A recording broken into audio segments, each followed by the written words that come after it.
Well, friends, it is really excellent to welcome all of you to today's webinar. And we are really delighted that you're able to join us. These webinars we run every month. Take a break in the summer, take a break around Christmas, but they're a chance for those of us who are signed up to continuing ministerial development to keep honing our skills. And each one of these seminars that happens each month has a particular theme, and we are delighted that we have a large group of ministers who share their expertise, their knowledge, their wisdom, their insight with us during these.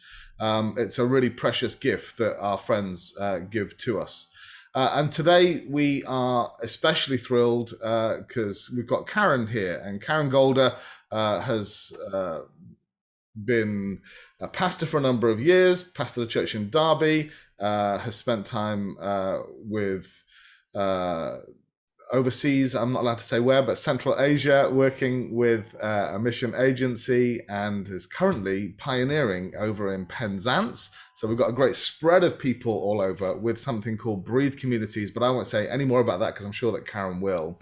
What I do want to say, Karen, is we're thrilled. We're thrilled that you're here to share with us not just knowledge that you've learned in books, but knowledge that you have learned in your family and in your experience, and that you're working at in really practical ways.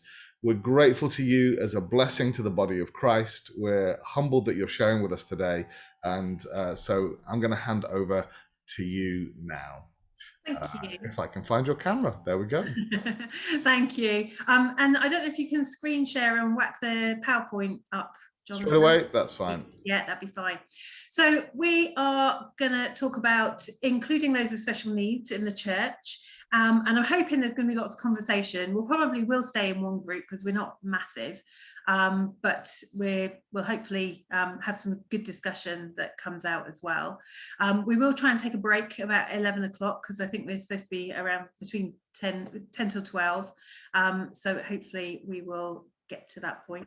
When we think about inclusion, quite often, certainly for me as a mum, I end up thinking of children, but we are not covering just children in this seminar. We are going to be looking at those with special needs and disability in the whole church.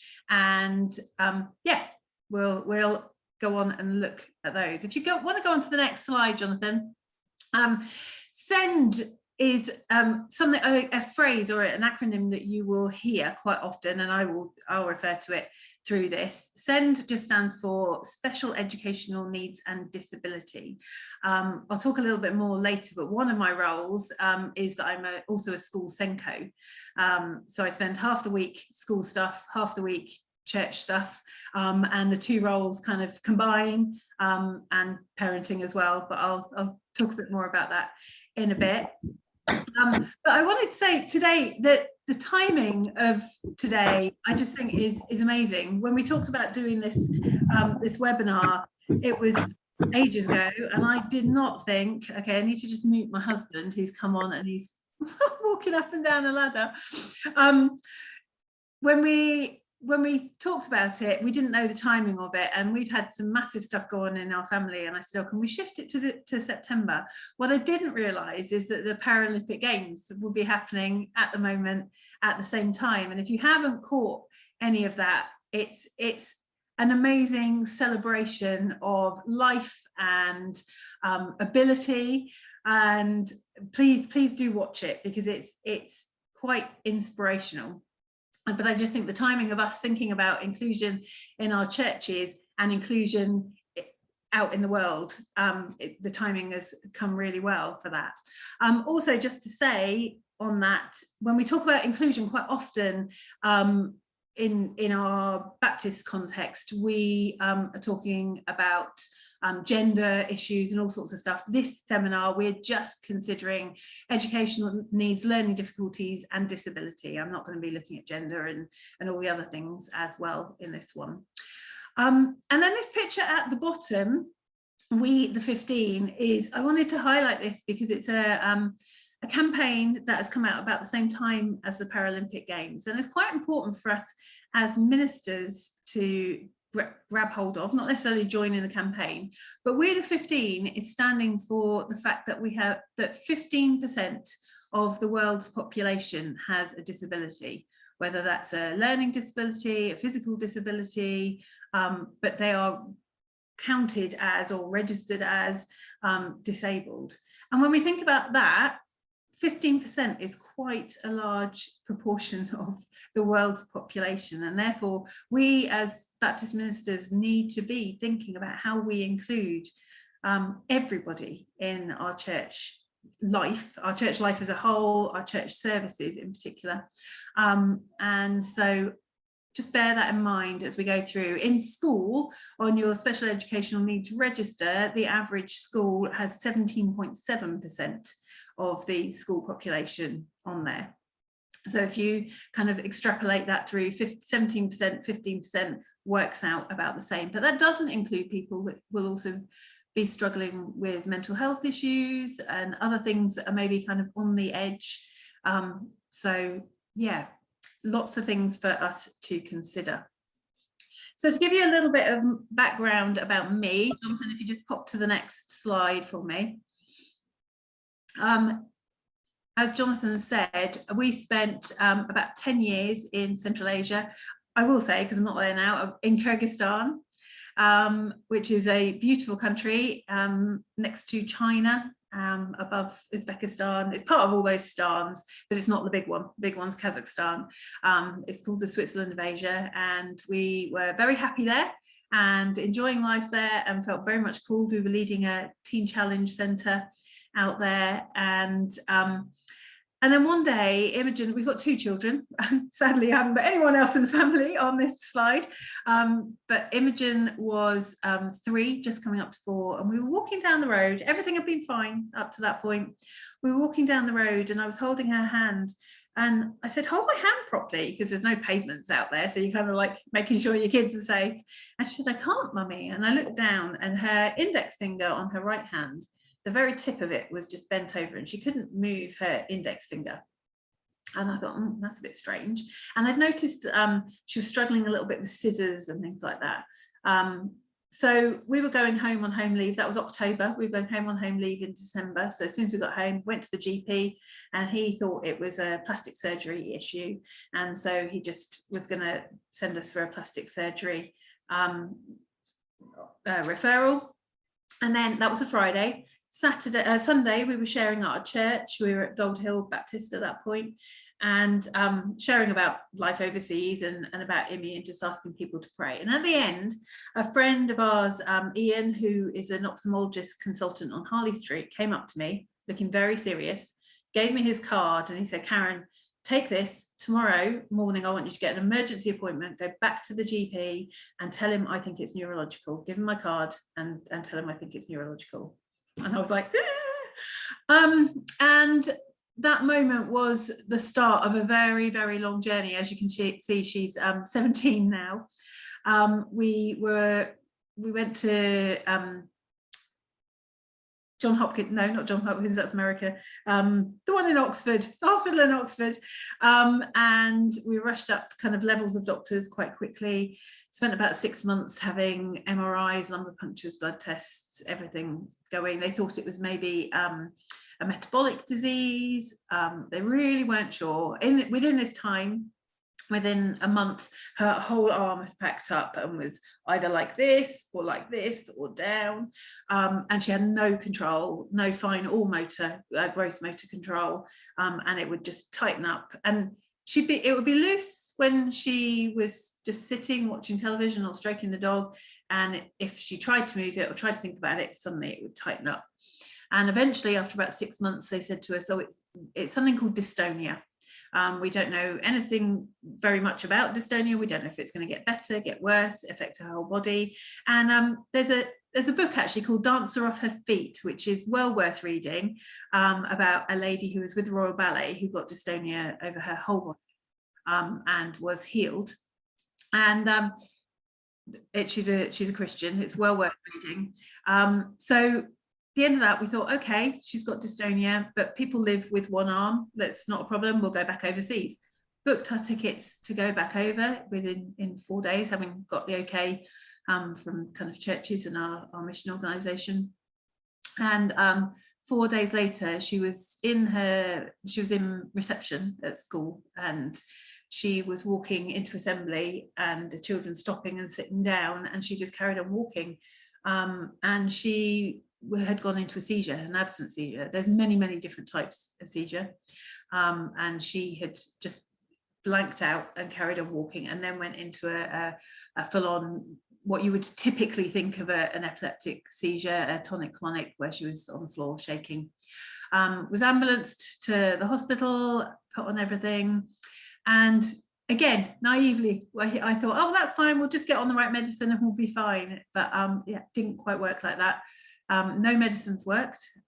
We'd take time to build up and try out the medicine, and then it wouldn't work, so we'd go back down again, and then they'd try another and try a third. I think it was after the third or fourth they started combining them to see if they would work together. Nothing still happening. So now we're kind of talking, after a year of kind of living in limbo, maybe a year and a half, we were like, what are we going to do? We can't keep living as missionaries. Murray was going back and forth to Kyrgyzstan to keep the ministry open. We were just like, this is not going to work. How do we keep in ministry? And this has been a question for us and for ministers. I mean, we're talking about our churches and inclusion, but actually for those in ministry, how do you stay in ministry when you've got special needs within your family?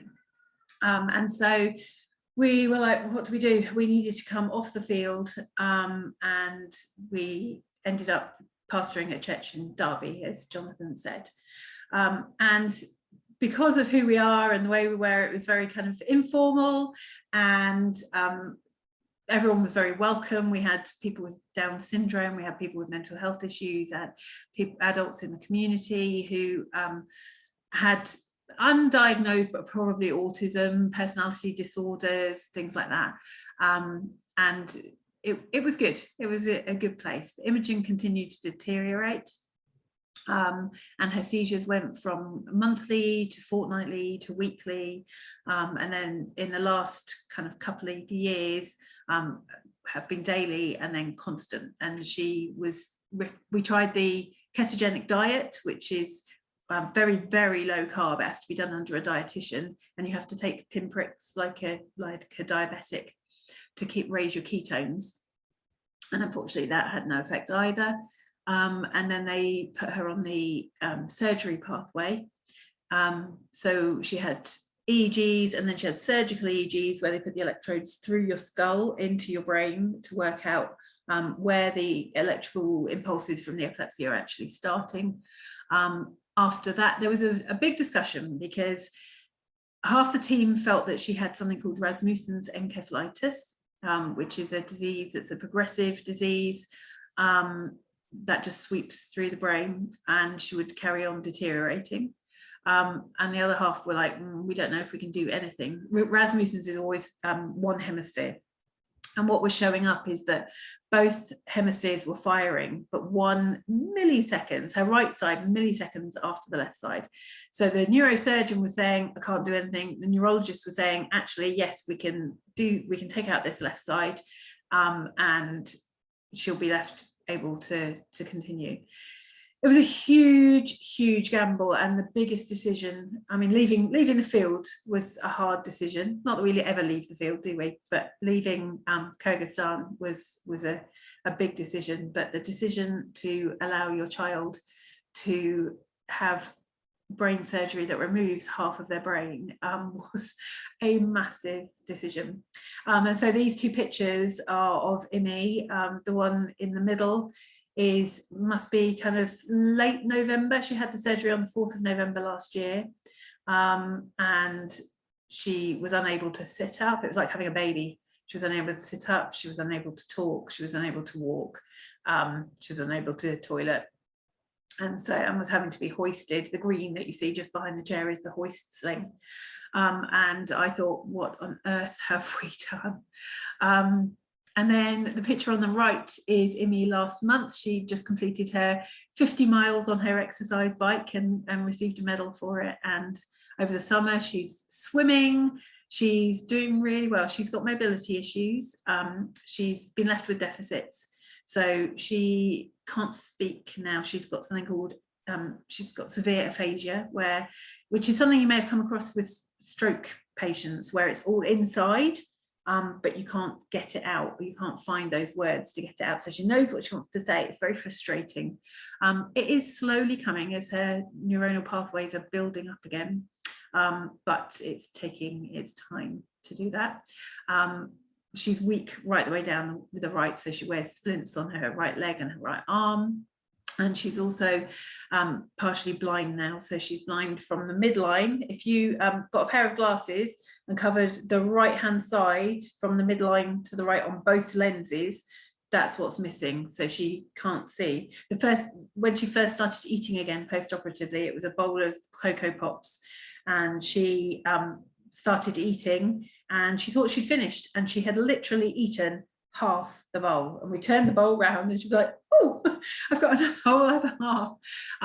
So sight has been quite hard for her. In fact, all her senses are affected. Her auditory processing, both ears work, but then obviously your brain takes those messages from your ears and makes it into something so you can tell what direction things are coming from, and you can hear conversation even if there's background noise. Those things are missing. So that's a struggle, but she started going back to school just before the holidays, and will continue to build up time starting again next week. So positive, we're on the way up rather than on the way down now, and miraculous really that she can function with half a brain. It's quite amazing. And then the other two little posts on there are special educational needs and disability, just because I'm a Senko in school and I really value that role, and I think the role works so well with ministry as well, because we meet so many people in our role that have special needs as well, and obviously they come to God, we all come to God needing and wanting help. And so often we find people in church with special educational needs or disability needing that special bit of care. And then the B is our little sign for breathe, and in breathe. So in the end, my question of how do we stay in ministry, we moved away from kind of got the church to a point that it was able to be handed over, and we moved down to Penzance. And Breathe is a church plant that looks very different. We run on a fortnightly theme, and we're open more than just on the Sunday. We're open Thursday, Friday, Saturday, or we were before lockdown. Hopefully we'll get back there. It's open Thursday, Friday, Saturday. It's based very much around art and multisensory learning, and our core values are breathe, create and grow. And we're going to talk a little bit about spiritual growth in this webinar as well. And it's very informal. People can create in any way they want around a theme. And then on the Saturday, we gather, and everything that's been done, whether it's by an artist, we have professional artists that come, or whether it's by someone with special needs, is gathered together, and everybody gets to share what they've done and how it links with the theme. And then we do a little bit of multisensory teaching with that as well. So that's kind of how Breathe works in a nutshell. Oh, I'm trying to move you on that one. If you could go on to the next slide, Jonathan. We're going to look at what we're going to cover.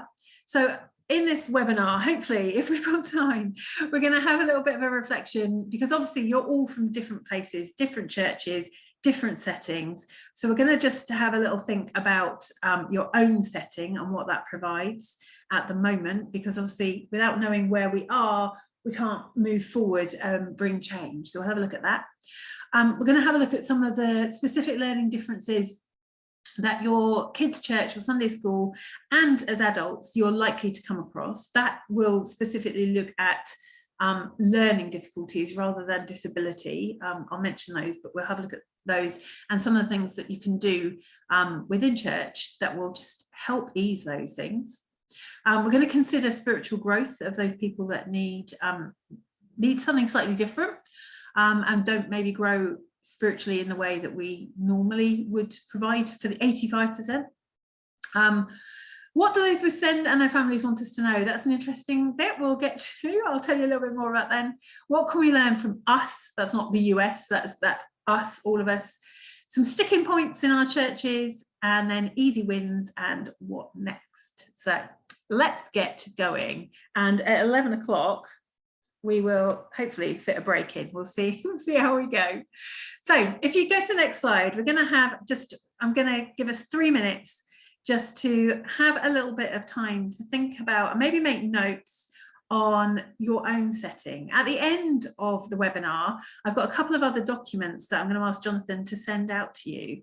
One is an information sheet on on the learning difficulties and what can be done in churches. The other one is a church send audit that I've kind of used. I've taken things from school and from my stuff from ministry and put together an audit where you can rag rate with red, amber, green, how you're doing as a church in certain aspects. So we're just going to spend 3 minutes on this, but it might be worth you or somebody in your church passing it on to them and saying, let's just look at this as a church and audit, where are we, how are we doing as providing for those with special needs in our church. So in our reflection, just having a little think about the people in your church that you have. Do you have adults with special needs? Do you have children with special needs? How many do you have? When you have a child with special needs, obviously you have a family that comes along with them. And so what are the needs of the carer that comes with that person or the family, the child? The needs of the person with special needs. Do they have sensory needs? Do they have physical needs? So some people may have physical needs, and we might be talking and thinking about physical access. For some people, it might be very sensory. Often people with autism, we'll talk a little bit more about this later, may have sensory issues and things that we don't think about at all, like a light flickering or a noise in the background, a hum of a certain level that we don't even notice, might be a huge trigger for them and have a huge impact on, if it's a child, have a huge impact on the whole family, and that whole morning just gets wiped out if they've come on a Sunday. For cognitive and spiritual, what are the needs that they have when we consider spiritual growth as we grow? Because our church services typically are pretty academic. There's a lot of reading, there's a lot of listening, there's a lot of thinking, there's a lot of holding information in our working memory and then being able to work through that. So we'll talk a little bit more about that later. And the emotional needs. What provision are we already providing? Maybe split that into physical provision, access, things that we provide, resources, people provision that might be meters and greeters or helpers in the Sunday school or kids church, and assistants. We'll go back to that as well. And is your provision proactive or reactive? Do you have it ready, prepared? Have you already thought it through so that when you have a person or a family that comes in through the doors with a special educational need or a disability, are you ready? Do you know what you're going to do? Or is it suddenly a scramble? How are we going to help? How are we going to do this? Because that affects your welcome as a church. And then if you don't, I'm guessing for quite a few of you that if you're here, you probably have at least 1 or 2 people with special needs in your church. If you don't, have a think about, why don't we? What's the reason? Is it that we... is it our welcome? Is it our message? Is it that they're not getting anything out when they come? What is it? And there's no judgment in this talk, because I don't know your settings at all, but we need to be real with ourselves about where our church is at, the people, but sometimes the building as well. When I talk about church, I'm obviously talking about the people, but we meet in certain places, and some of you may meet in public places like community centres or schools. Hopefully, access-wise, that should be okay. But there may be things like hand dryers and things like that you don't have any control over. But just have a little think, and I'm going to put the timer on for 3 minutes, and then it'd be lovely to hear a little bit of feedback from a couple of people. Go.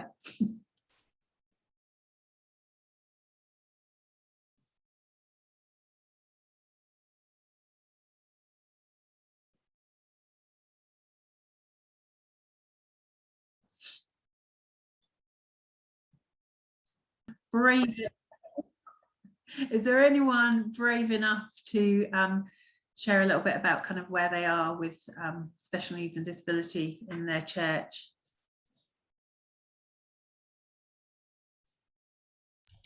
I'm happy to kick us off.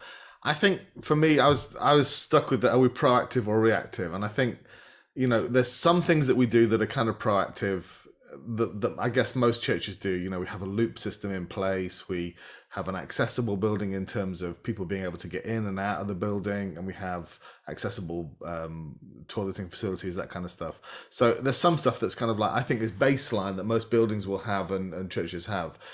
But I recognize that I think there's been a trend really of being very reactive. Like if people come, then we'll work out what provision we need. And so I think for me, there's an honest reflection around there's some basic building-y type stuff that I think we've done that most people will do.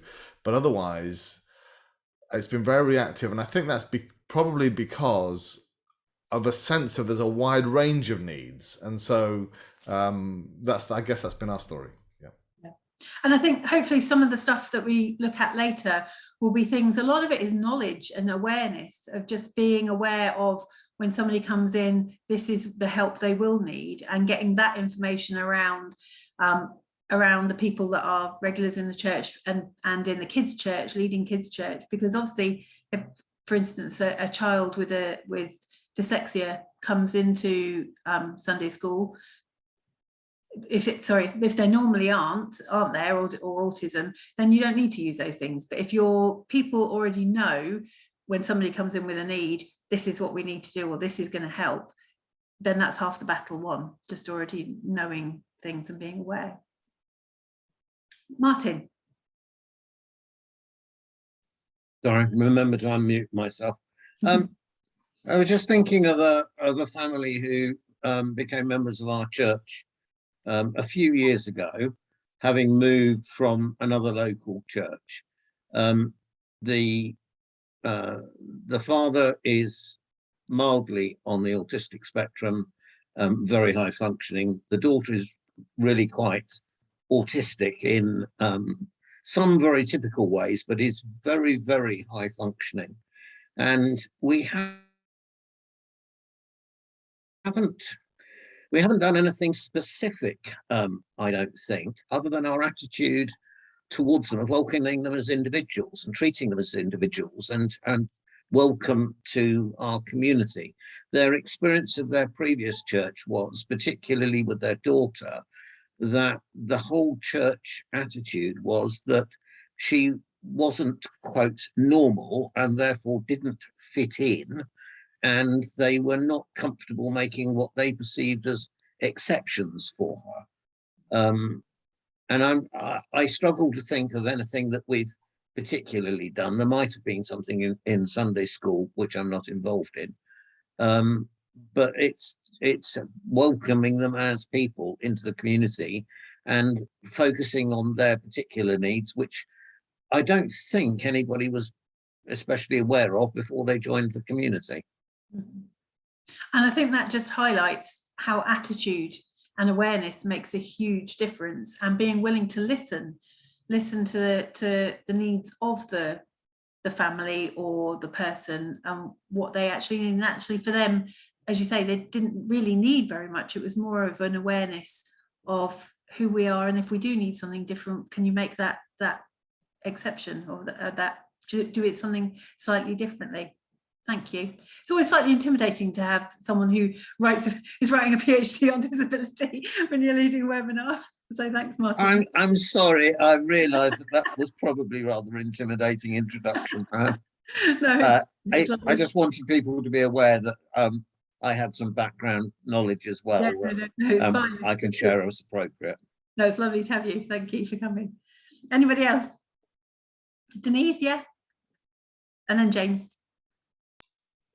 Yeah, I think back to Jonathan's probably reactive when you look at who's in the building, or who gathers with us and how they can gather.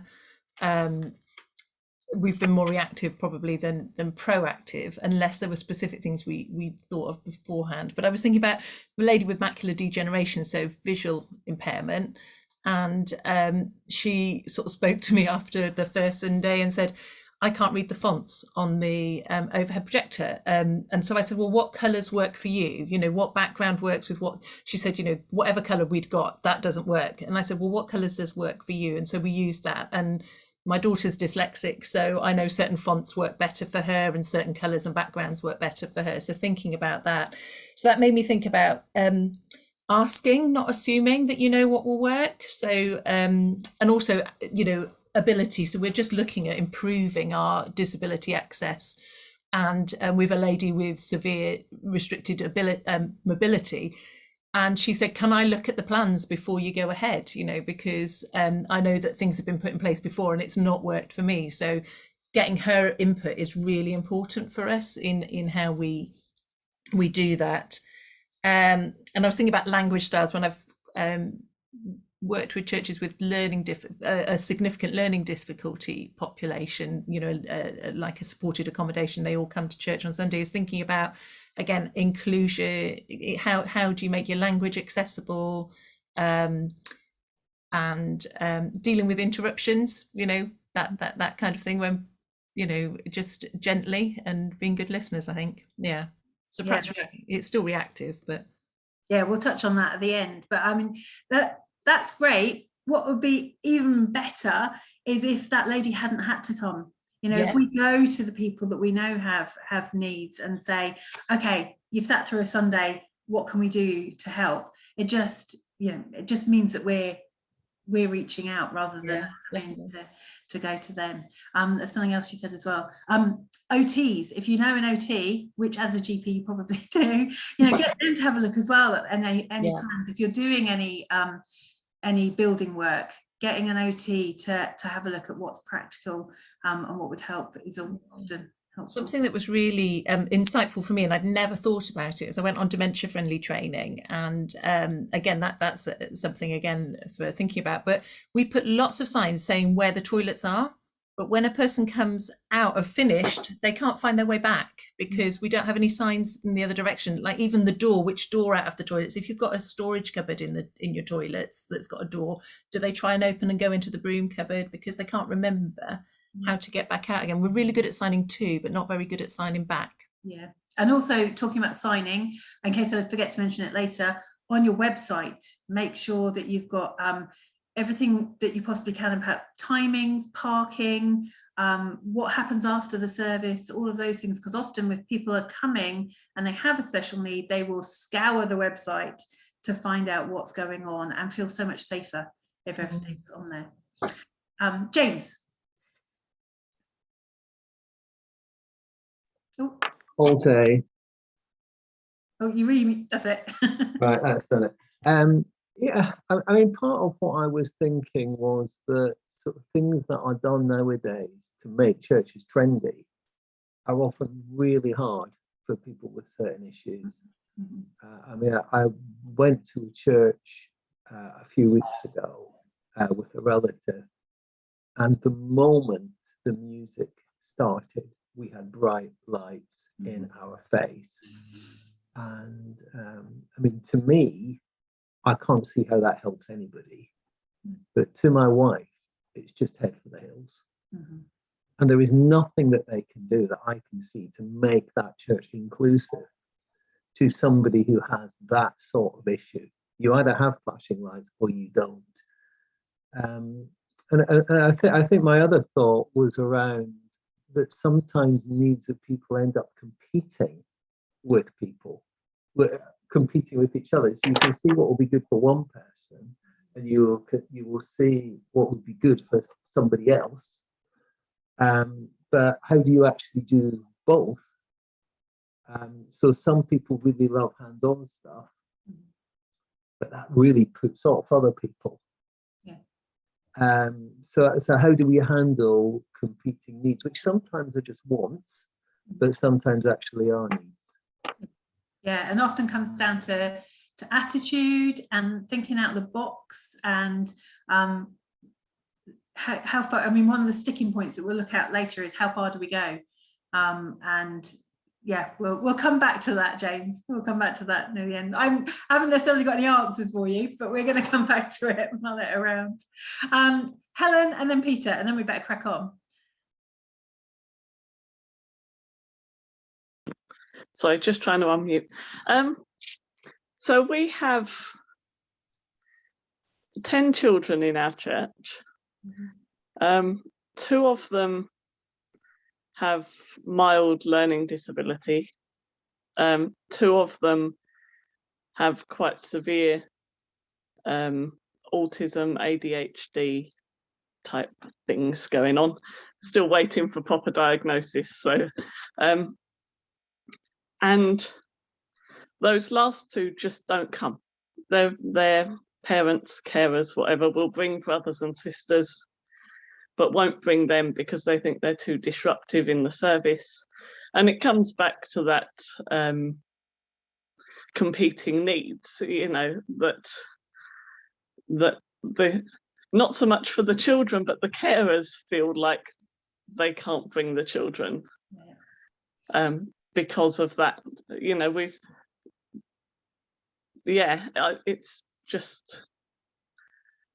a point to make, really, that the carers just don't feel that they can relax with the children there because they're worried about the disruption to other people.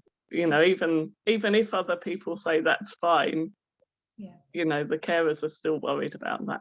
Yeah, we've got a slide later on which is all comments from parents, what they would like churches to know, and it's mentioned on there about ending up leaving some at home. And we only have 1 child with special needs, but obviously we're kind of up the front quite often. But it's tough. You're kind of dealing, even if you're with us in a supportive church, it's tough because you're wanting other people to be able to hear and what's going on, and so it's tough not to be listening to that inner monologue that's saying, oh, you're being too loud, and tough to be splitting yourself. And then when you are at church, having to spend that time to look after your child and care, you get to a point where you're like, well, why did I bother coming? You know, quite a few parents of children with special needs, myself included at times, have been, why did I even bother coming? And then you end up being very much isolated. So I think my comment to you, Helen, would be, first of all, if it hasn't been done already, sit down with those parents, have a coffee, invite them around, or take them out to Costa or something, see if they can get care for their child, take them out to Costa and say, what can we do to support you?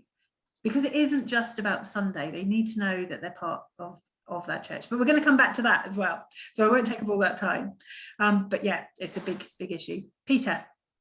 Thank you, and apologies for barging in late in the seminar. I actually, just to a moment on the previous points, I too am a parent of a child with special needs. As well as a pastor, one of the most beautiful gifts I think you can give to a parent like that is to just set them free, find ways to set them free to worship. That is entirely by the by. The point I wanted to make is, although you can try and get some of the basics in place, and one of the struggles I have as a pastor is, where do you strike the balance? Where do you land with the basics and the compromises that you make? You inevitably are reactive to some extent, because everybody with child or adult with special needs, everyone's needs are different. So to a point, you cannot avoid being reactive. Yeah, it's true, especially when you've got new people coming in. There's a comment on the slide later from a lady whose son is in a wheelchair, and she said in this group that every week the chairs had to be moved for the space for the wheelchair, and they went every week. And I think it's those kind of things where we know we've got a family that come, or a person that comes that is regular, that we don't need to be reactive to, because we can be proactive in those situations. But obviously the spectrum of special needs is huge. So I think it's prepare as much as we can, and have a good attitude to try and help as much as we can where we haven't been able to prepare. So yeah. Right, let's crack on. If we go to the next slide, some of you or all of you may have seen this already, but I wanted to show you this slide because it just gives a great visual for how things are. So in that first picture, you've got three people, children, you know, you can imagine them in different ways. You might even put a person in a wheelchair who can't even get on the box, you know, next to that, where they can't see. That's not equality, that's not inclusion. You know, there's people that cannot be included. And in our churches, if that's the situation, there will be people that stay at home, that don't bother coming. Just a point, actually, it's been really interesting over lockdown, as so many churches have gone online, so many special needs people and families have felt more included because they can still be part of the church. So if you're thinking post-COVID, oh, we're just going to drop our online, please don't, because people, you know, it's not a big deal probably to just keep sending it out there. If you can, please keep doing it, because if you have families that can't get there a particular Sunday, they can still at least join in. So then the second one, that's equality. So people have, or equal, people have been given boxes so that they can come to the same level and see the same things. Which, you know, it's fine. We can do that. We can make it happen so that the wheelchair person can be lifted up to the same height, or the person with learning difficulties can still access something. It's fine. But the ideal is where there are barriers, we remove them. Where there are things that we can do that everybody can have the same thing, why have something that can be a barrier? So in that last picture, you've got a chain fence rather than a fence, because it still does the same job, but it means that people can see. Obviously, the people trying to make the money won't be so happy with that one. That's where the metaphor breaks down. But you get the point, where we can remove barriers in our churches in any aspect. Let's do that. So when we going back to Denise's point about dyslexia, you'll notice on this, and I had a little bit of a freak last night when I sent the PowerPoint over to Jonathan, because I chose a font particularly with A's. So the A's that you'll see on the screen on Zoom, A's are the kind of normal print. If you can use a font that has an A, like a written A, it's a lot easier to read. Pick fonts that don't have serifs, that are clear to read. Normally pastels or buff is the best color to go on. I run a little kind of group called Successful Send, and these are the colors that I use on the background. So that's the only reason we've got kind of dark blue, purple and yellow. If someone has visual stress, I need to be aware, actually, because if there is anyone that's got visual stress, red and blue together, red and green together, two bright colors can cause visual stress as well. But basically any font that's plain without serifs should be quite a good one to pick.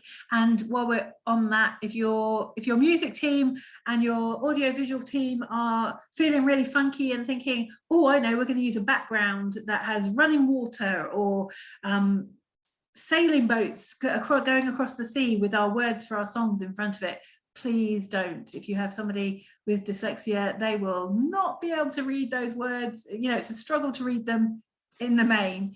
You know, if they want to do that, well, please don't. But if they really desperately do, print some words out so that people have got them as well. So let's have a quick look at some specific learning differences or difficulties. These are the kind of things that your kids' church leaders will meet. These are the common things that we have in school, and that we put in things in place to help people in school to cope with those things. So I am just going to quickly open up. Now, you will also at the end of here get sent a document called Inclusive Church that I've prepared, and it goes through most of these. I don't think I did a bit for sensory processing disorder because it was very late and I ran out of time. But you're going to get a document that will basically give you key points for each of these, key information for each one, and then things that you either in church or in kids' church, if it's to do with children, can help. So if I won't go through all of them in detail because you'll get the document. But if I just read out the dyslexia and literacy one, so the key information is things like dyslexia affects around 1 in 10 people with up to 4% in a significant way. dyslexia is a specific learning difficulty and affects different people in different ways. Some people have symptoms of dyslexia but may not have a diagnosis. And this is a really important thing. Go in churches, go with what people say their difficulties are. You might have someone go, well, you're not dyslexic or you're not autistic, you haven't got a diagnosis. Please listen to their needs rather than, if you've got a Sunday school teacher or a church leader that goes, well, they haven't got a diagnosis, don't, please ask them to go with need rather than, and symptom rather than diagnosis. They will still need support. So they might have difficulties, but they might not have all of these. So people with dyslexia may see letters backwards, upside down. They might have visual stress and words might shake. They might see letters jumbled. They might have working memory issues. I don't think I put that one on there actually. They might have working memory issues, which means by the time they've got to the end of the sentence, because they've spent so much energy and thought working out what each of those words are, they can't remember the word at the beginning. That's what Imogen, one of the things that Imogen struggles with is her working memory. And so keeping things short, well, we'll get on to what helps. They might have a headache after reading. They may not be able to say letter strings properly. They might have sensory overload. They might struggle with other areas of organization. So if they're given instruction, again, working memory plays into that, and they can't remember, might hear the first instruction and then miss others. Or they might process slowly and so miss the first instruction and only hear the second. So there are some really easy things that we can do in church that will help people that are struggling with dyslexia. Things like minimal words on PowerPoint slides, providing printouts, not using moving backgrounds, like I just said, printing and presenting on pale pastel or buff colour, or any other colour, not white. Providing keyword lists at the start of a theme. If you can, like if you're starting a new sermon theme, if you've got keywords that you're going to be doing, just make a little kind of glossary printout that everybody can have. So it's not just the person with dyslexia that might struggle, but they're included in that. They can take it home, look it up, spend a bit more time looking at that. Don't ask people to write. Don't go round the room. Oh, somebody's come off mute. Please don't get people going around the room reading out loud. We used to do that all the time in our youth group, as you're growing up. And now I look back and I think, oh my goodness, that the stress that some people must have felt from that. Use visuals for learning wherever you can. If you can use a picture instead of words, do it. Encourage adults with dyslexia to doodle while you're teaching. So often concentration will be hard, but their auditory learning will be amazing rather than their visual learning. And so often people with dyslexia like doodling or like making like little drawings. So they'll listen to your sermon, but might do something else while they're doing it. Or they might even, you've seen people, I think it was the Olympics, wasn't it? That diver, Tom Daley, was knitting. Occupational therapists would tell you now that actually if you do something else, it helps with concentration. So often people chew their tongue, bite their nails, knit, doodle. It's because we need to stimulate ourselves to keep listening. I don't know about any of you, but I doodle if I'm listening to somebody on the phone. I'm often doodling, not thinking about it. But allow people to create while you're speaking, and actually those creations you will be able to celebrate because it will have the stuff from the sermon and become teaching in a different way. They may tire quicker, they might appear less confident, might appear anxious. So they're things that for whole church, and then in each section on this document there's a bit for in kids church, so they can use all those things. But then we've got things like use show me, tell me strategy rather than needing to write, allow for creativity in presentations, role play, videoing, recording voice, doing things in ways where there's less writing. Look for signs of difficulty or frustration, i.e. avoiding the activity. We've all had kids church where there's a child that's off in the corner not wanting to participate. That behavior is communication. They're communicating something. So if we can work out what that is, we can hopefully help remove that barrier. It's not saying that it necessarily is something to do with the teaching. It could be that they've come in from a very stressful situation beforehand. There's all sorts of things, but if we can remember and tell our kids' church leaders, behaviour is communication, and we can work out what that communication is saying to us, and hopefully get alongside them and bring them back out. Allowing extra thinking time. I've said about not reading out loud, allowing movement breaks, and praise. For some of our Sunday school teachers who may, it might be the one time in the week they do some stuff with kids. They've not had any educational background. It can be really quite a stressful time for them as well. And so getting alongside our teachers and doing some training as well. And we also, when we're in those situations and we get stressed, as British people, we tend to forget to praise. And with all kids, they react well to praise, even more so those that have got special needs. So for each of these learning difficulties, there is a section in this guide that you'll be sent out. So hopefully you can use that, read through yourselves, but I'm hoping that your churches and your kids' church leaders might find it helpful as well. So I won't read through all of that, but I'll just nip down here and go through any of them. I forgot to say earlier, if you've got any questions, please do either whack your hand up or maybe write it in the chat, and we can, I can go back to them or whatever, but please do ask questions. So ASD, you may also see written as ASC, so it stands for Autism Spectrum Disorder or Autism Spectrum Condition. Some people don't like the word disorder anymore. There's a huge conversation, for want of a better word, within the autistic community as to whether there's a cure or it shouldn't be cured because it's a neurological difference. And I think my view on that is that it depends on how it affects you as a person. There are people that find autism quite distressing and would value cure. And we are going to talk a little bit later about whether to pray or not to pray for healing, or whether that person actually really enjoys and values their autism and finds it an interesting and unique part of them and is something to celebrate. And we're not going to know that unless we have conversation with those people. So I'd encourage you to do that. It is a communication condition.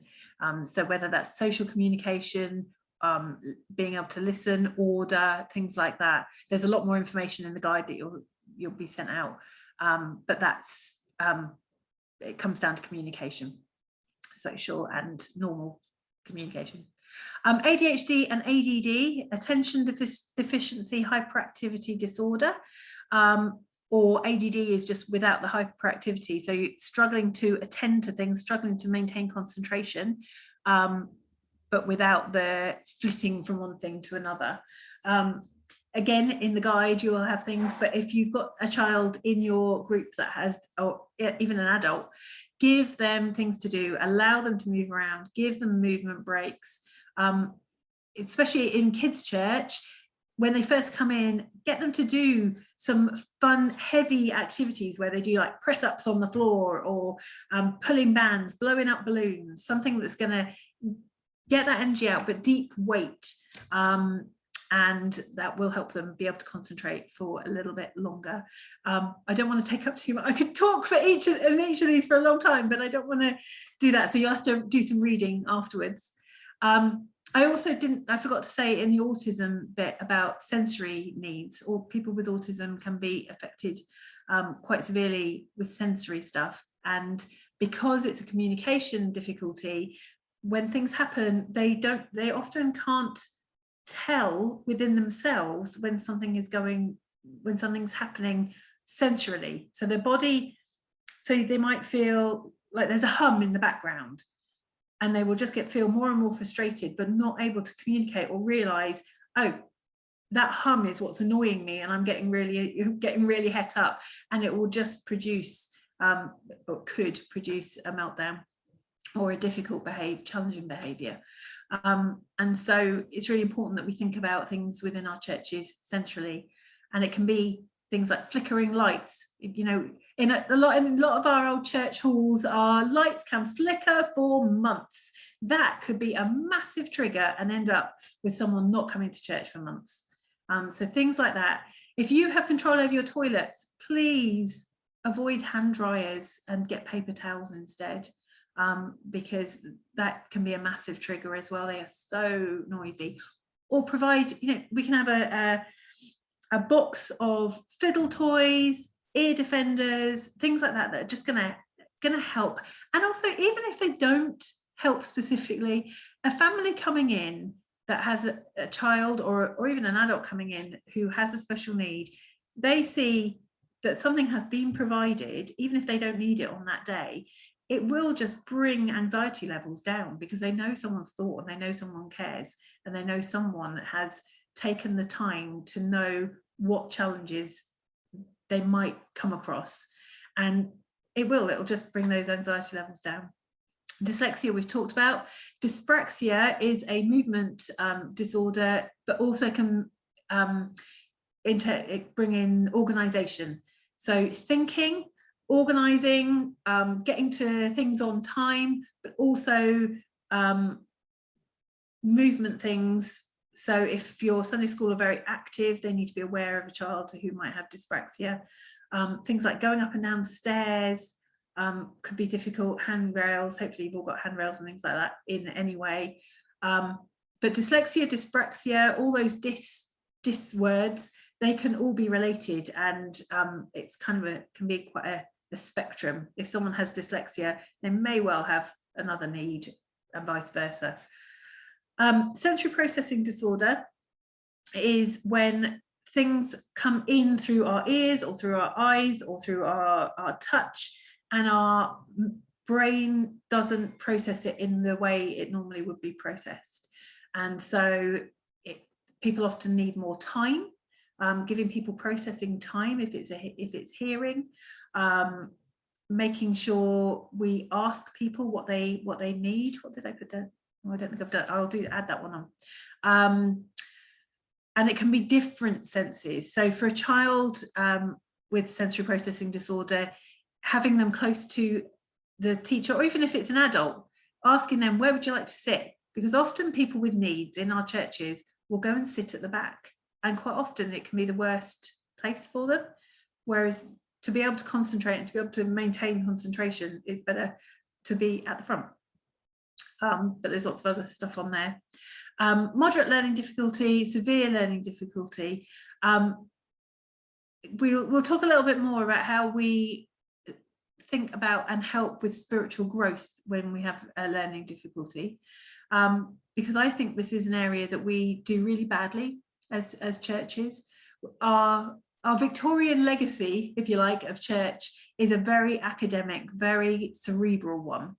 And in a typical church service, there is a lot of listening. And if we want people to grow, we listen. We have to then take what we've heard and process it and then put it into our lives. And I think for people with learning difficulties, that is really, really hard to do. And you will see, if you have anyone with a learning difficulty in your congregation as an adult, they will probably switch off at that point. And it will be other things that keep them at the church, like community and love being shown to them and things like that. So how do we use that sermon time to reach them, or how do we help them grow? Because normally, I'm getting ahead of myself. There's a slide about this. We'll do. And severe, with both of those, I would say as well, please, in fact, with all of these, sit down with the family and say, how can we support you? How can we help? Because if someone has a severe learning difficulty, it's likely that they'll have other needs as well. And so might have access needs and things like that too. Speech and language communication needs, again, quite wide ranging, and it can be a receptive need. So it can be the hearing and the processing and the understanding, or it can be an expressive need.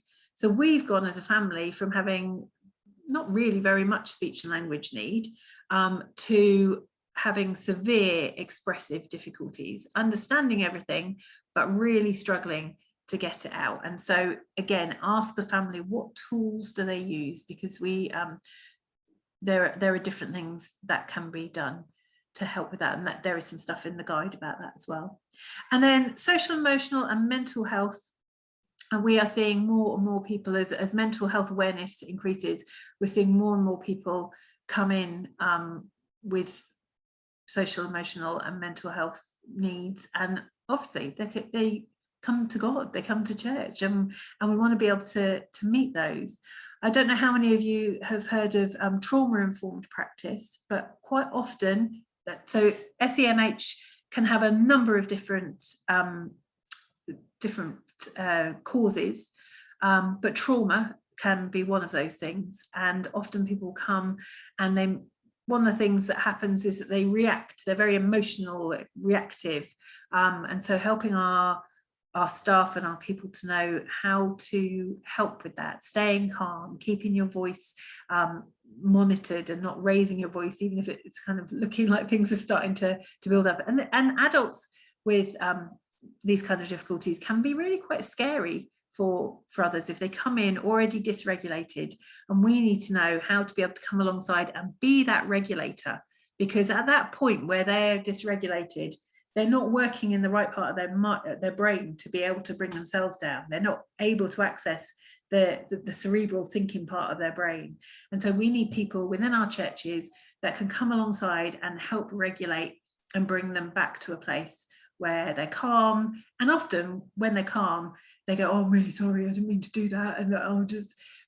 And we need to be able to get them back to that point. So if you haven't come across trauma-informed practice, feel free to drop me a line and I can talk to you about that. Could spend hours talking about all of this, but I won't. We'll carry on because I want us to be able to have a little chat, a little talk, like have more participation as well. Right, let me go back here. Karen, I'm just looking at the time. Is this a good moment just to pause, give folks a chance to stretch their legs, grab a drink? Yes. It's 11:10 now. It is. Goodness, the time's go. I was thinking, oh, I'm not going to have enough to fill the time. Yes, have a drink, go to the loo. Lovely. Right, welcome back, everybody. Hope we haven't lost anyone along the way. It's chaos downstairs in my house. Imogen's PA is here and they decided to cook. So we have imaginary grinders and all sorts going on at the moment. So anyway, right, we are going to carry on having a look at the what we're doing. My brain's fried now. I shouldn't have gone downstairs. We're going to have a look at considering spiritual growth. So if you go to the next slide. Now, I was thinking about how in a nutshell we think about spiritual growth, and 2 Peter 1:3-8 kind of puts it a little bit in a nutshell. I'm going to read it out. It says, his divine power has given us everything we need for a godly life through our knowledge of him who called us by his own glory and goodness. Through these, he has given us his very great and precious promise, so that through them you may participate in the divine nature, having escaped the corruption in the world caused by evil desires. For this very reason, make every effort to add to your faith goodness, and to goodness knowledge, and to knowledge self-control, to self-control perseverance, to perseverance godliness, to godliness mutual affection, and to mutual affection love. For if you possess these qualities in increasing measure, they will keep you from being ineffective and unproductive in your knowledge of our Lord Jesus Christ. Just going to mute Marie again. Oh, there we go. So, in a nutshell, from what I've just read out, for its spiritual growth, it's increasing knowledge and understanding, decreasing our wrongdoing, increasing our Jesus likeness, and increasing our faith and trust in God. Or, as Paul put it in Corinthians, follow my example as I follow the example of Christ. Now, most of the time, we consider this as a whole body as a church, and we do Bible studies and to increase our knowledge, and we have a sermon series to increase our knowledge, and we might send out prayer stuff and we meet together to pray, and then we have like groups, hopefully, maybe, where we meet up and have a bit of fellowship as well. We might have accountability where we talk about our wrongdoings and are really open with each other and able to move forward. But our spiritual growth quite often in our churches is quite cerebral and quite academic. whether it's in a small group where we're listening to something and answering questions, or whether it's a sermon where we're listening to 30 minutes quite often of one person talking without a chance of interaction, and then in order to grow spiritually, taking that information, holding it in our brain, taking it, and then working through how does that translate to how I change my life, because in the end that's how we spiritually grow. We become more like Jesus. So it's got to translate to our behavior. And so for the 85%, I think this, you know, for you and me, for this normally works. And for anyone who can sit and listen for that length of time, concentrate for that length of time, then it works. I have to say, how now, having been through really quite a traumatic year of brain surgery, one of the things that I have noticed about myself is concentration is really hard. My brain is all over the place. You know, even you'll have just noticed when I came back in, I'm thinking about downstairs and I'm talking about different things and I can't think of the word that I'm actually looking to get, and my brain is all over the place. And that is just having been through living in hospital for 7 months and going through an operation. We have people who have lived for their whole lives with a special educational need. And so we need to work out that our role as pastors and ministers is how do we help every single person in our church grow spiritually? And we can kind of go, you know, we concentrate on that 85% and we go, right, we're going to help them do this, we're going to teach this, we're going to ask about that. But how do we do it for the 15%? And it always makes me think of you know, the parable of the lost sheep. You know, he doesn't leave that one behind. And one of the things that I felt over the last few weeks is that having gone through everything with Imogen and been really focused on her rehab, I felt left behind. I felt like everything else is moving forward, maybe not quite because of COVID, maybe not quite at the pace it normally would have done, but I'm feeling left behind. And I think as church leaders, one of our roles is that we make sure that one is catered for. We make sure we go back and we help that one. You know, the parable is about being saved, obviously, but actually it's also about spiritual growth. It's about going back and making sure that that one person who has different needs from the rest of the church is also catered for and can also grow spiritually because they can access how they need to grow. There's a wonderful song, and I can't think of the first line, but the very last line, the whole song finishes, and it always gets me in the gut. The very last line says, he's the one that never leaves the one behind. And that is our role in spiritual growth for every single person. And it's, you know, it's heavy, and we take, you know, when we make our kind of promises when we come into ministry, that's what we're signing up for. It's a responsibility. So how do we facilitate that? And I think it's one of those moments where we have to take off all our preconceptions of what does church look like? What should church look like? And we need to go, what does church need to look like for that one person? And the good news is we don't have to work it out on our own. We can sit with that person or with that carer and say, we want to help you grow spiritually too. You are important to us. Even if you don't make it on a Sunday, your spiritual growth is important to me. How can we help you do that? And it could be as simple as providing a picture to colour in that's got the verse or the key point. I would say if you're doing a sermon series, so most of you, I presume, are from churches where you have a typical Sunday sermon. And you might have an adult that comes and sits in your group who kind of zones out, flicks through something, maybe yells out. If they're yelling out and it's part of it, that is amazing, because it means that they are listening and taking it in and they're processing. Encourage that, maybe not too much, but that's a really good thing. If someone yells out something and it reacts, you know, it's a reactive thing to something you've said.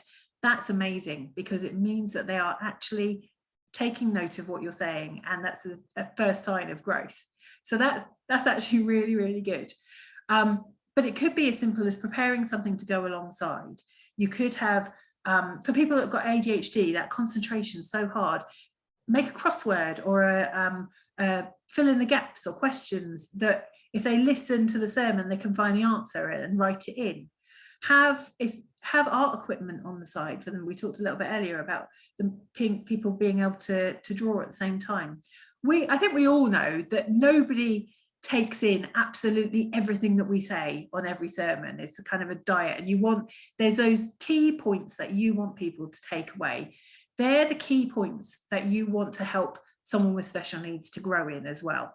So when you're thinking about your sermon, you've done your sermon, think about your key points and think about how can I take that key point and help that to be a learning point and a spiritual growth point for that person. Because in the main, you'll know the people that come regularly that might have a spiritual need. And so it could be a list of questions. It could be a crossword. It could be a drawing that they can colour in that's got a particular verse on. There's loads of really lovely adult colouring books now that have verses and things in them. There's one called Grace, there's one called Faith, and it's got loads of pages that have verses in. And yes, they're not going to grow on that same detail level or cerebral level, but you can also go back and check in with them and say, oh, we were talking about today, we were talking about trusting God. How this week are you going to show God that you're trusting him? We have a chap, we've got a number of chaps at Breathe who later I've got a little bit that says, how do we learn from us? Some of the things that these guys do, I'm humbled by. And if we can humble ourselves and realize that it is us and we can learn from people with special needs as well as them learning from us. This chap, Ian, I'm thinking of in particular, he is so faithful in birthdays, in remembering people's birthdays. I'm atrocious at remembering people's birthdays, but he's so faithful, and he's so faithful in prayer. He puts me to shame in his prayer, actually.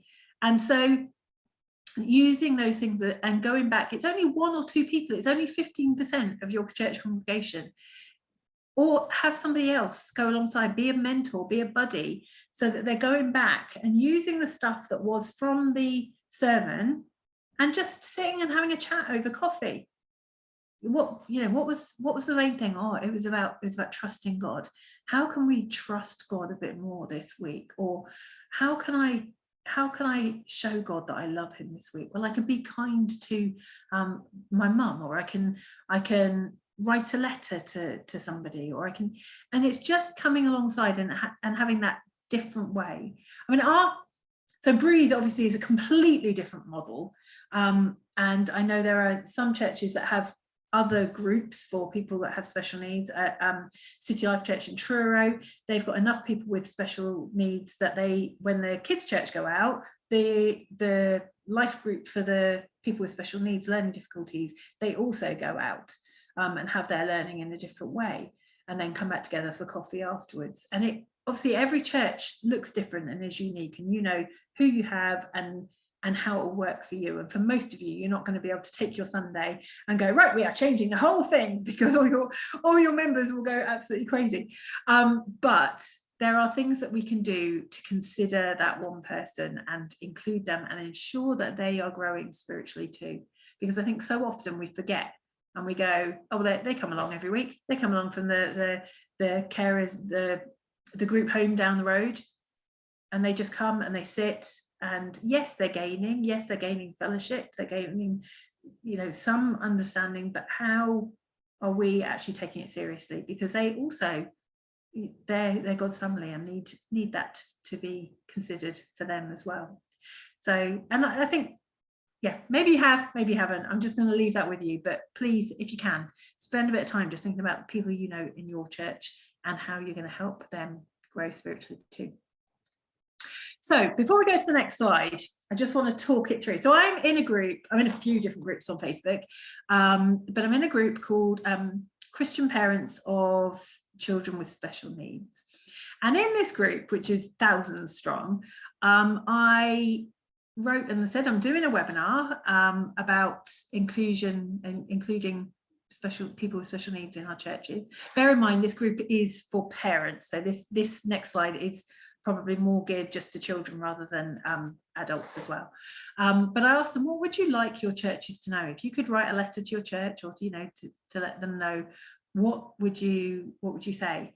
And I haven't taken everything, and I have to say there was a lot of people in the group who don't go to a church anymore. There was a lot of brokenness that came out. But I thought I'd share some of these. I picked out kind of some pertinent ones for us to have a look at and have a discussion round, and just see, because coming from a parent carer view, but also coming from a leadership view, I see the challenges of leadership as well. We haven't always got the people power to help where we need to help. But let's have a look at some of these. So if you want to go to the next slide, Jonathan. So what do families with SEND want their churches to know? The first one, we may not make it for a few Sundays. Please don't forget us. We do want to be there.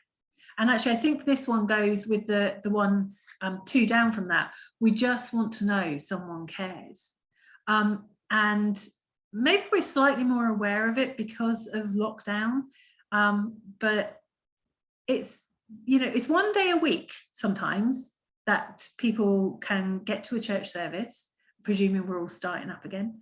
And then if that Sunday, there's so much pressure. I mean, for those of you here that may be parents, you'll know when your kids were toddlers, it can be hard getting out on a Sunday morning, even more so if your family has special needs.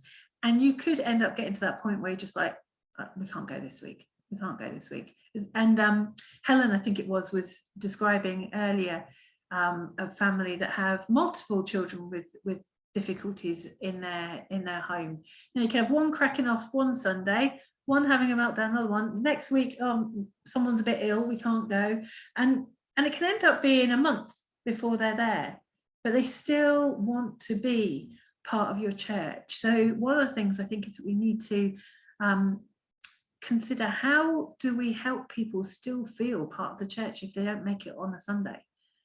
Because being part of a family isn't all about turning up on the Sunday. I could go through all of these individually and just talk about them, but I think it might be better if we just kind of open it up. I'll read them all out and see what strikes us, and what kind of, think about your feelings as I read these out, as some of you are parents of children with special needs as well, but all of us are church leaders. What's going on inside you as you read them, or as we read them out?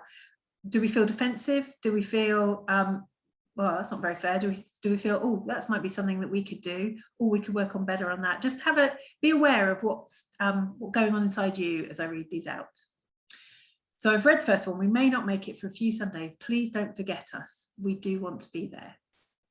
Please ask us what would support you to be here, and listen to us. That actually came through loads and loads of people. Please listen to us.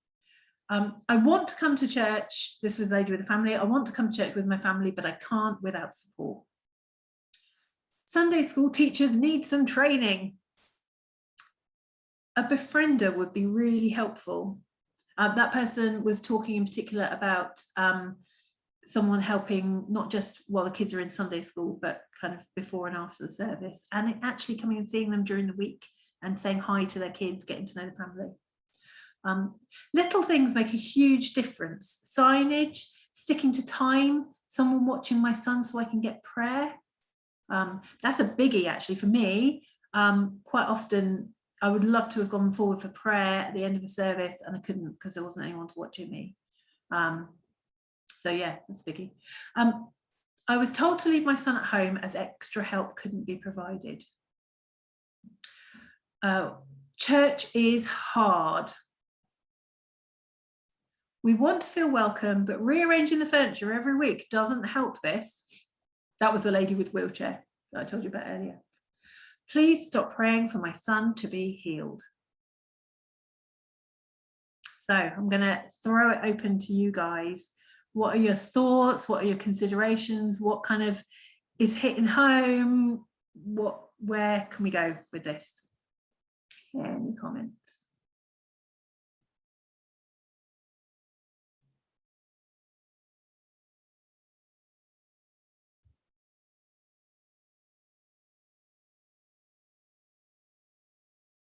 Anyone? Helen? I think, sorry, should I put my hand up? I think the thing of a befriender is quite a good, it's something I would have appreciated when I had my kids, you know, regardless of disabilities or not. You know, when my kids were younger, I had twins, and going to church was hard, you know, just because you couldn't do everything for both of them, and you know, just having someone there to take some of that off of you. Yeah, even to just get your coffee at the end of the service when I'm there, or just to sit with your child, like you say, when you go and get prayer, or to text during the week and say, how are you doing, how's your week going, things like that. Yeah. And it would be so easy to organize, really, you know, when you think about it. That's actually not a big problem to. Well, it should be. I think quite often, you know, we ask for help in Kids Club and we expect that person thinking, am I going to be the person am I going to have to lead Sunday school? Am I going to plan Sunday school? Is it all going to be on my shoulders? But then there are other roles that would really help families with special needs, like a befriender, like a teaching assistant in Sunday school that doesn't need to do any planning, doesn't need to do anything apart from turn up and just be alongside that child that's having particular issues, things like that. And I think some of those roles people in our churches would be more willing to fill because it hasn't got the extra added pressure. So things like that are good considerations. Anyone else? And you can disagree as well. You can, you know, any reaction. Just how does it feel listening to them? Denise?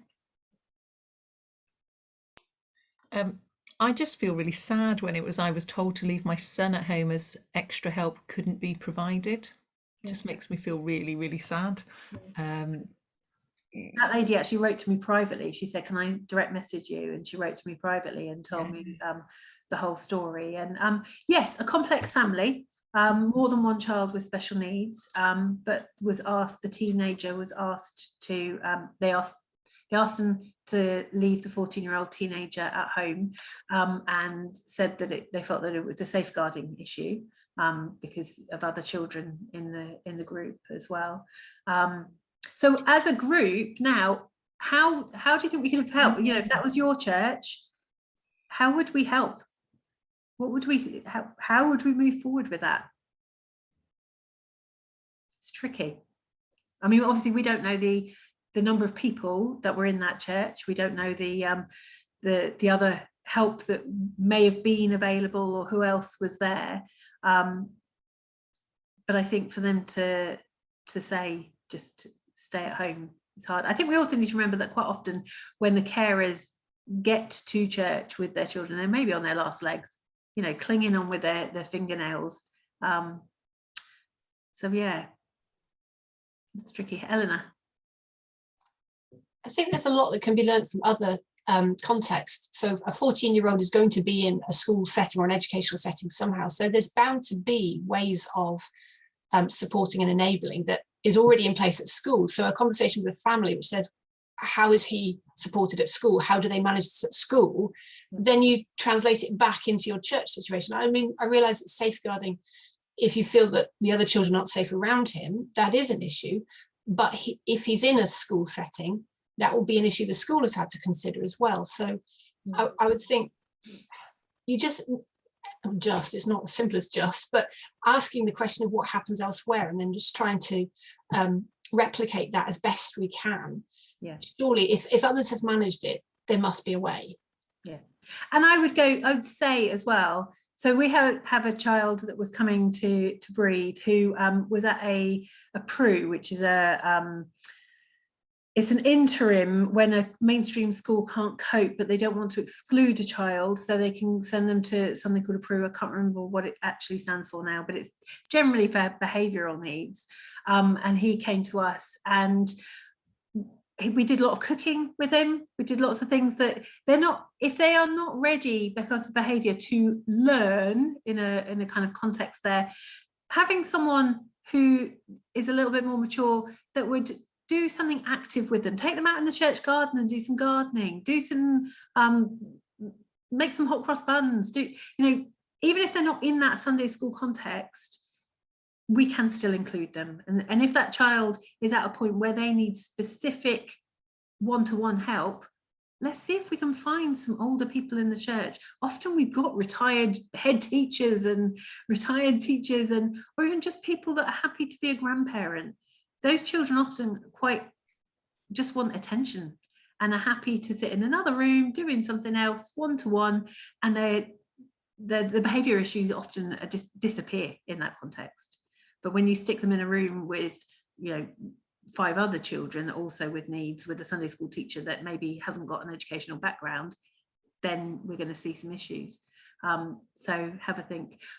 I think it might be worth saying as well, I'm happy to, with my kind of Senko hat on, if you ever need any help with anything like that, do get in touch. I'm very happy to help.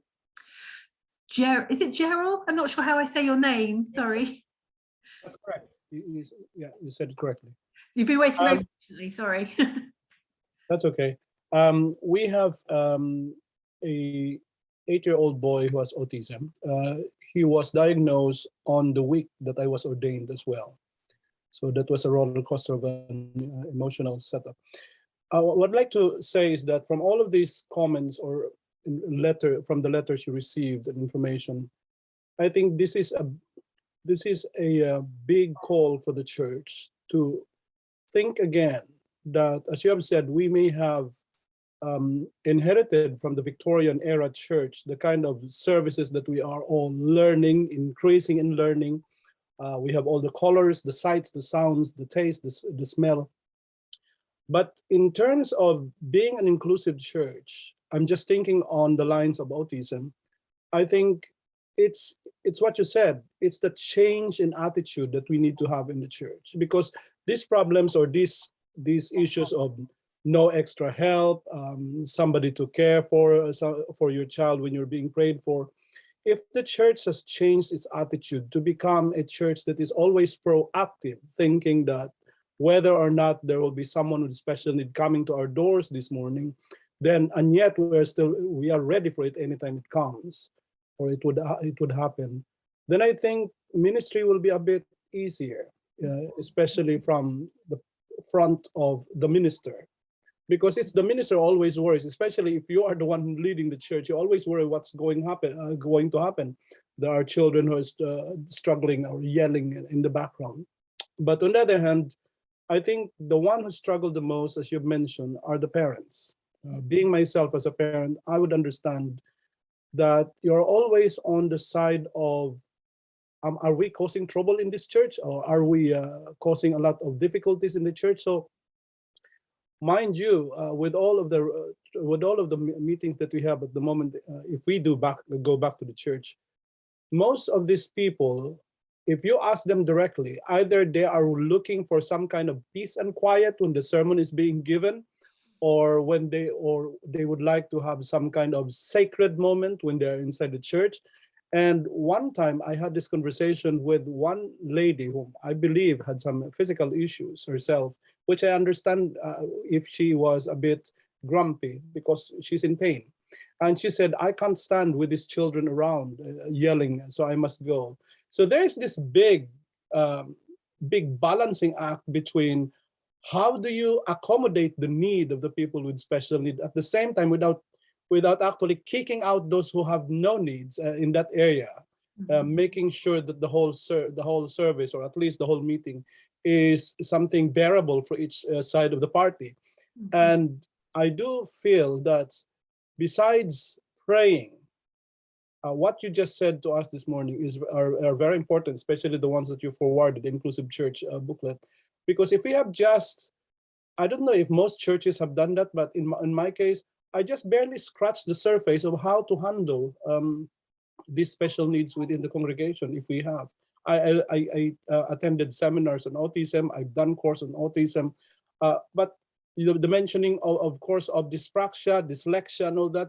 All of this is really difficult. How you would manage the whole thing.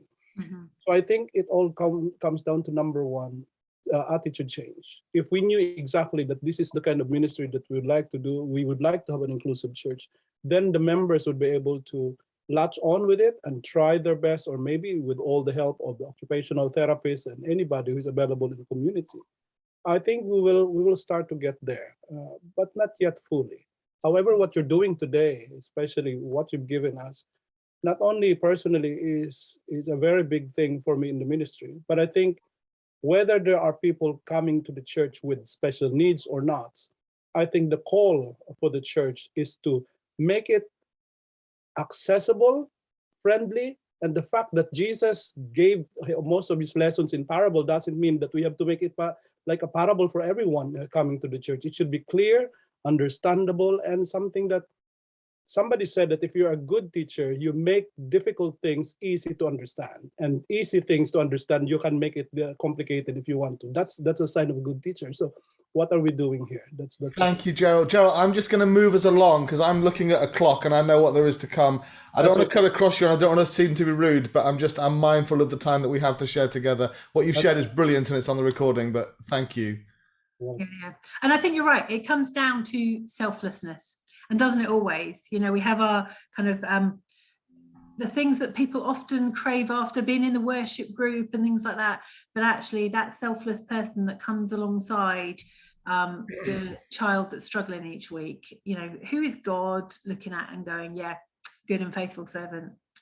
Right, we will move on. You've got those. You can go back and have a look at those and just maybe spend a bit of time reflecting on those and how it reacts for us and how we can change things in our own churches. We're going to move on to a slide called sticking points, which could lead to a lot of conversation. So we'll see how we go and how far we get. So the first one, which was something from the last slide that I'm going to touch on, is to pray or not to pray, specifically for healing. I'm going to share a little bit about our own journey. So Imogen obviously had epilepsy from the age of 4, and we have spent a lot of time in prayer for healing. She didn't like people at some points praying at all. I can remember going to a big conference, having been about a year, where she wouldn't let anyone pray for her. And then she wanted one particular person, the speaker, to pray for her. Why? I don't know, but I was like that tiger mum. I was like, right, okay, you want prayer, we're getting there. And this little lady, this little speaker, I won't say who it was, because I can't remember her name, but she had these big bounces and she just finished speaking. They were about to take her off and I was like, you know, tugging on the thing. So it was a bit like the Jesus and the disciples, you know, let the little children come, because they were like, oh, she needs a rest. And I was like, no, she needs to pray for my daughter. And interestingly, Imogen, she prayed for her epilepsy and Imogen just lay down really calm, and then she prayed for her arm and she sat up and said, no, I don't want prayer for that. So that was really interesting. But what I was going to say is we've swung backwards and forwards mightily with this. We've been like the centurion who said, you know, Jesus, you just say the word and it will be done, and like we don't need tons and tons of prayer because he's just going to say it and do it, to the widow, the persistent widow, and we have swung backwards and forwards, and even to the point of, well, God's going to just do whatever he wants, and my faith being really rocked. And prayer, in some points where you've got special needs, prayer and God complicates life, to be quite honest. You're adding in, you're asking questions like what do we do this operation? We include God in that decision making, but he's ambiguous and it's really hard. It adds an extra layer of stuff in that actually can make it really complicated. And so with this question, to pray or not to pray for healing, I think as leaders, we have a responsibility as well. It goes into safeguarding, and in our safeguarding, I don't know about in your churches, but in Breathe, and when I do our safeguarding training, we talk about spiritual abuse as well and talk about prayer, because one of the ladies actually at Breathe had, we'd spent about a year, she had mental health issues, we spent about a year working really carefully with her, and then we were having a celebration and we had a minister from another church come. He wasn't speaking or anything, he was just part with us, and I found him basically forcing prayer on her in a very charismatic, very forceful way, and I stepped in and stopped it, because gentleness is one of the fruit of the spirit, and this wasn't gentle. And I think people with special needs in particular respond better to gentleness. But what I would say about this, pray or not to pray for healing, speak to the people or the carer, the parent, but please don't allow your people to wade in before you have had that conversation and start praying for willy-nilly, because we don't know what God's will is. These people have been journeying for a long time with that person, and what they want, what they need. I mentioned earlier the whole conversation around autism. Even within that community, there are huge background, of huge width of people who would like prayer for healing for an aspect of autism, and those that would like, no, I don't want that. That's part of me. That's what makes me unique. So please have that conversation. Jesus gave us a brilliant model when he said, what do you want me to do? He knew, he's God, and yet he still asked, what do you want me to do? And I think that's got to be our model when we're dealing with people with special needs, whether they're adult, child, whether you're talking to the parent or the carer. What would you like prayer for? Because it might be, actually, I want my mobility card to come through. It might be nothing to do with the thing that we are thinking that they want prayer for. So it's a biggie. And it is one of the things that is likely to put people off coming to your church if somebody wades in and starts praying for healing. And you're backed into a corner where you end up, you might see a physical reaction from somebody because it can bring anger out. I'm not saying don't pray for healing, because there may be people who are at that point that are like, yes, I want you, my faith is risen and I want the church to stand with me and I want prayer. And we've done that as well. We've had a call out for prayer before Imogen's operation. We asked people to stand with us and pray. We had a particular night, and we were praying for healing. And right up until the MRI before the surgery, we said, if that MRI comes back clear, we are, God has done it. But we spent 12 years praying in tears, and actually it gets to a point where you're living without what's the word I'm looking for? When you're happy, oh my goodness, my brain. Contentment, thank you, that's the word I'm looking for. When you're living without contentment constantly because you're seeking healing, actually there's something to learn in the here and now and where you are too. So I won't say any more about that because it's a massive issue. There's lots of reading that can be done around that. Touch, similarly, some families, some people may have proprioceptive needs where they want to be hugged and they like that feeling of being tight, and will use weighted blankets and things like that. But obviously with our whole safeguarding stuff, we need to be really careful about that. And again, conversation before any of that. Does the parent want to allow hugs? Are you Imogen would knock people over, go flying at them, giving them hugs, and we basically knew where we were. She knew people, and so we were okay with it. But equally, we need to be careful and say, please have that conversation. And learning from us, I touched on this earlier, learning from each other, having that attitude. And this speaks into what Gerald was saying about attitude from the front. We need to show that we can learn from everybody, not just those that are academic. Our society has programmed us to say that the academic learners are the best achievers and therefore are worth more. And yeah, I won't get into politics, but our government is carrying that on, taking away the arts, stripping them out of education. But then also our people that have special educational needs are some of the best people. One of the best worshippers I have ever seen is a girl with Down syndrome. We allow, as people who are much more cerebral and academic, we allow our thoughts to get in the way of our worship. And people with special needs often do not do that. She would react to the Holy Spirit much quicker than any of us. It was really interesting. And so what are we learning? Look around your church, ask yourself, what am I learning from those people who have what we deem to be special educational needs or disability? Because there are things we learn from them as well.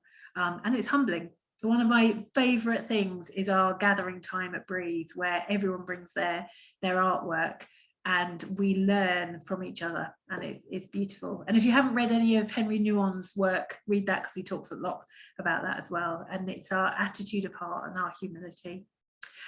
Another question, do I put a child with mild learning difficulties in a lower age group for kids' church? It depends on your circumstances, but I would say if you can avoid it, and if you have someone that you can bring in as a learning assistant in the age appropriate peer group, put them there, because right the way through their schooling that's running alongside, it's frowned against now that they would go into a lower year group, because they might get on better with those children. Their toys might be more appropriate. But as they go up through, they are going to hit adulthood in every aspect, in the medical aspect, in schooling, and will then be in that adult world. Having said that, we would have at times preferred it if Imogen had been able to just stay in the creche and play. You also have to think of safeguarding, though. If you have someone larger, you know, Imogen became a teenager, you have her around toddlers, she's going to fall on one of them and crush them. So there's lots of different things to consider, but it's worth having a consideration before you reach the point of needing to have that conversation. And also, if you make that exception for one, you have another family that goes, oh, that special needs family is doing really well in that church. Shall we go along to that church as well?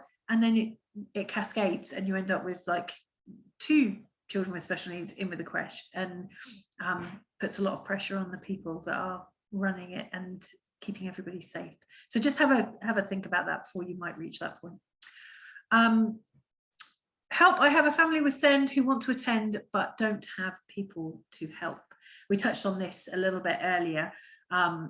You might not have people that are willing to help in kids club, but you might have someone who's willing to sit with the child after the service, so the parents can go and have a coffee and get some prayer.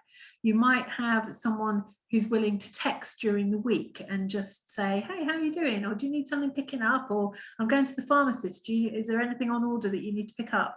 Going to the pharmacist, what an absolute nightmare. If you are on more than one lot of medication, we end up at the pharmacist almost daily.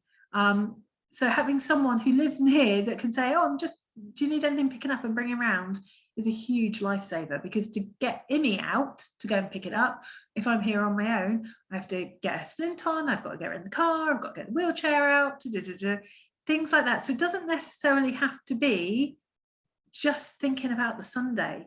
If a family or a person with special needs feels supported during the week, then they are going to be part of your church and feel part of your church, and feel and it will help their spiritual growth, as we talked about earlier.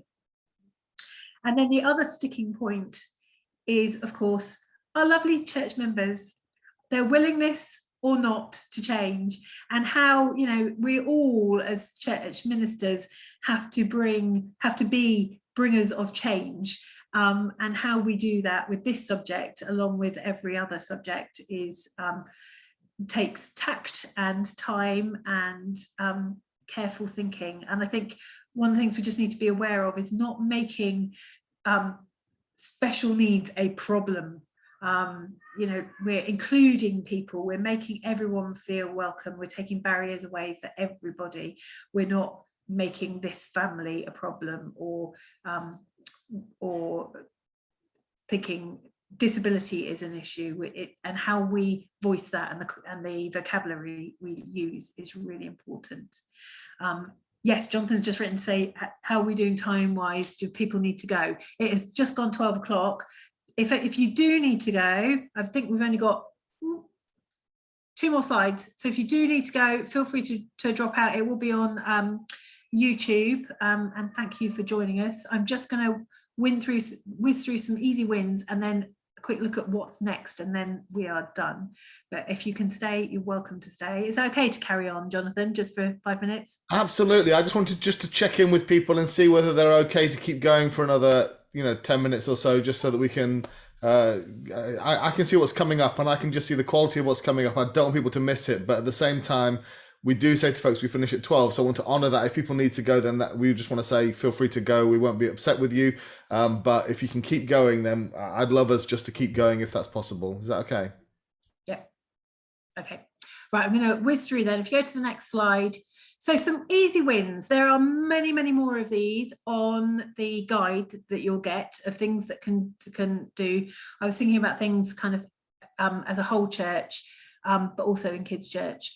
Movement breaks, give people opportunities to get up and move around. This won't just be people with special educational needs. If you have people from your local community, presuming you're in kind of a normal, not a, well, I shouldn't phrase that. What am I trying to say?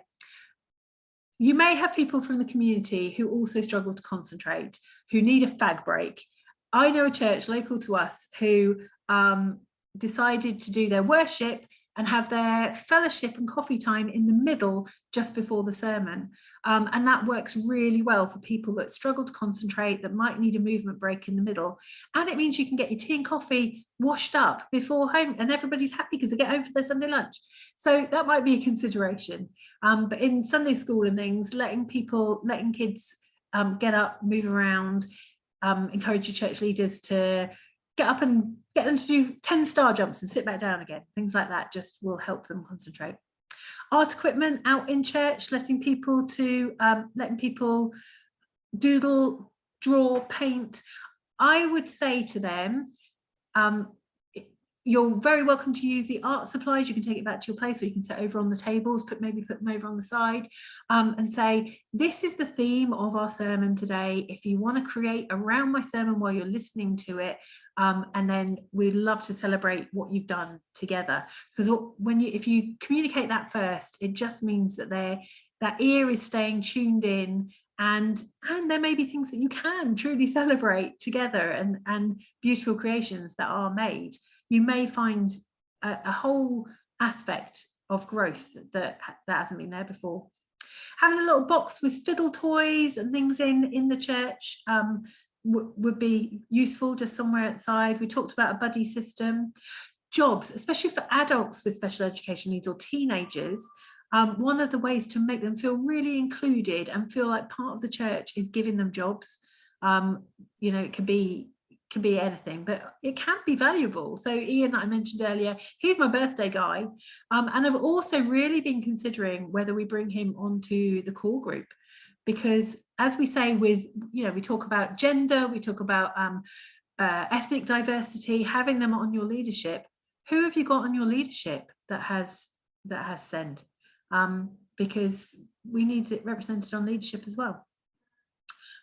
Your attitude and your message from the front, we've talked a little bit about that. I won't mention any more about that, but your vocabulary you use, how you react to noise, how you react to someone shouting out, it models and it tells a story to everybody else that is in church and shows the welcome. Using as much visual as you can. I think I said earlier, if you can use a picture instead of words, it sinks home quite often, or both. Use both, why not? But quite often will be really helpful for people with special needs. Allowing processing time. We do that if we say something important. If we've got a particular verse or a particular phrase in our sermon, we'll often say it, leave a pause, repeat it. For people who have processing time issues, which a number of special needs need, how you talk, how much you say, and how quickly you say it, and the pause you give at the end is really important. And also in conversation, giving them time to reply. For someone who needs time to process, pause, And then when you're about to jump in, pause some more, because they may well need that extra time. Sensory issues, we talked about thinking about lights, thinking about noise, thinking about temperature. If you're in an old church building, I'm really sorry, because you probably will have quite a few of these things, but it's worth thinking about and doing what you can do. Echo, especially at the end of a church service during that fellowship time, if you have tea and coffee, the noise that can go on at that point, the cacophony, that's really hard for some people. Have you got a quiet breakout room? Not a room that's already being used for prayer, but somewhere where people can just go and sit, because the rest of their family might not be ready, but they just want some peace and quiet. Maybe have some books in there, or maybe, you know, sometimes you go and you don't necessarily want to talk to anyone, you just need some peace and quiet. In your box where you've got your fiddle toys, maybe have some ear defenders as well. I can't remember who it was that mentioned earlier, bright lights and loud music for some babies, but also for some people, adults. And I notice as I'm getting older, I can't handle noise as much. In fact, in my school, I don't even have an office. I sit in a little area at the top of the stairs, and they have assembly in there. I use ear defenders. You know, I tell the children to use them, so model them. If you're speaking, though, probably best not to put them on at that point. We mentioned earlier continuing online post-COVID, really helpful to help people feel included, and have somebody manning that. So if people write something, so they can feel included, so it can be mentioned in the service, and bring inclusion into that. Not just that it's out and people watch it like a television program, but if you can still do it on Zoom or something where there can be interaction, then people will feel part of it. And I think out of everything, the biggest and easiest win is meet with a family or a person that starts coming as soon as you can, and listen to them. Ask questions. Don't tell them what you think, just listen. How can we support you? How can we help you? How can I help you in your spiritual growth? And yeah, you could come up with some kind of objectives at the end of it, of like, okay, what would you like to grow in? How would you like to, in fact, I think I noted some down. What would you like to know more about to do with God or Jesus? How would you like to be more like Jesus?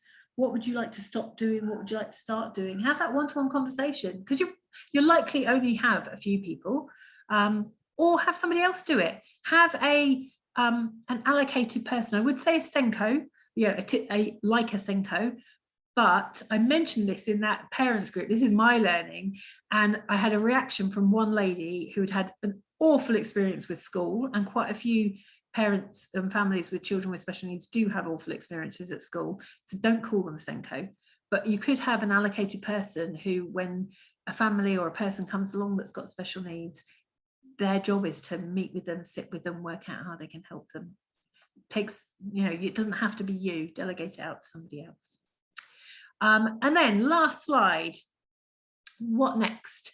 So if after doing this, you kind of think, my goodness, our Sunday school teachers are the 65, 70-year-old retirees who've never been in school in their lives, and actually they are really struggling, and you want some training, there are places I'm happy to point you to, or I can do some for you. Let me know. Is it worth thinking about having assistants come into church, into your kids' church, that don't have to carry the responsibility but can be there and just redirect, or if something looks like it's starting to build emotionally in a child, they can just distract with another activity. And after church, that moment of after church, the chaos, have a think about that. Do we need some people that will specifically help families or people with special needs to find a quiet space, or to get prayer, or to do what they need to do? Is your church at the point of being able to reimagine church or reimagine kids' church? Could it be done outside? Could we do beach church? Could we do forest church? Could we do a fire pit church, for kids, or for the whole church? Do we need to think about the rest of the week being part of church, and Sunday not being quite as important in relation to people with special needs? Lots of considerations. Touching base with those people with Send Outside Sunday, that thing that said, please don't forget us. It's easy to feel forgotten. Just, you know, touching base with them, sending a text, having somebody that you just say, oh, can you, like, every now and then just message them, sit or meet with them for a coffee, or once the kids have gone back to school, see if they'll meet you at Costa for half an hour. Just showing them that they're in your mind and you're thinking of them, because it can be a lonely place being a carer for somebody. Consider spiritual growth for those with SEND. We've talked about that. Consider, going right back to right at the beginning, considering access, physical, cognitive, emotional. And Jonathan will also share with you the SEND Church audit, which I did think about putting into kind of sections of physical access and sensory, but in the end I've muddled them all up, and that's deliberate, because I think it's good for us to jump around a little bit and have a whole church look. And you don't have to do that on your own. Do it with your leadership, or ask the Sunday school teachers to do it, or something like that. And if you want any help with that, let me know. How far are you as a church willing to go to make it accessible and inclusive for everybody?